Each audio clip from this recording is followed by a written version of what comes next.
যে পেশারই হোক না কেন, গণহত্যায় উস্কানিদাতাদের বিচার করা হবে জানিয়েছেন তথ্য ও সম্প্রচার উপদেষ্টা নাহিদ ইসলাম। ছাত্র জনতার প্রবল আন্দোলনে নিহতদের তালিকা চূড়ান্ত না হওয়ায় তাদের সম্মানে অনুষ্ঠেয় স্মরণ সভার তারিখ পেছানো হচ্ছে বলে জানিয়েছেন নাহিদ।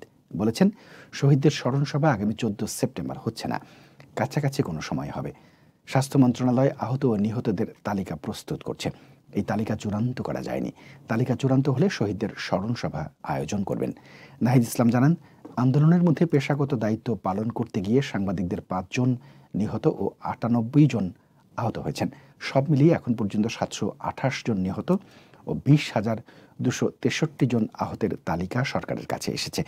স্মরণ সভা পালনে অর্থ উপদেষ্টা সালেউদ্দিন আহমেদ জানান, এই অনুষ্ঠান আয়োজনে ৫ কোটি টাকার বেশি খরচ হবে। এরপর থেকেই ওই ব্যয়ের যৌক্তিকতা নিয়ে প্রশ্ন তুলেছেন অনেকেই। এ প্রসঙ্গে উপদেষ্টা নাহিদ বলেন, স্মরণ সভার বাজেট নিয়ে কিছু কথা উঠেছে, সামাজিক মাধ্যমে সমালোচনা হচ্ছে। ৫ কোটি টাকা অনুমোদন দেওয়া হয়েছে, কিন্তু খরচ আরও কমের মধ্যেই হবে। সিংহভাগ খরচ মূলত ৬৪ জেলা থেকে পরিবারের সদস্যদের নিয়ে আসা। এক রাত ঢাকায় অবস্থান করার ব্যবস্থা করা হচ্ছে বিধায় খরচ হবে। সাজসজ্জা বা অতিরিক্ত খরচ করার কোনো ব্যবস্থা নেই। এটা একটা রাষ্ট্রীয় অনুষ্ঠান। সব শহীদ পরিবারকে একত্রিত করা এবং রাষ্ট্রীয় সম্মাননা দেওয়ার কাজটা খুব দ্রুত সময়ের মধ্যে হবে।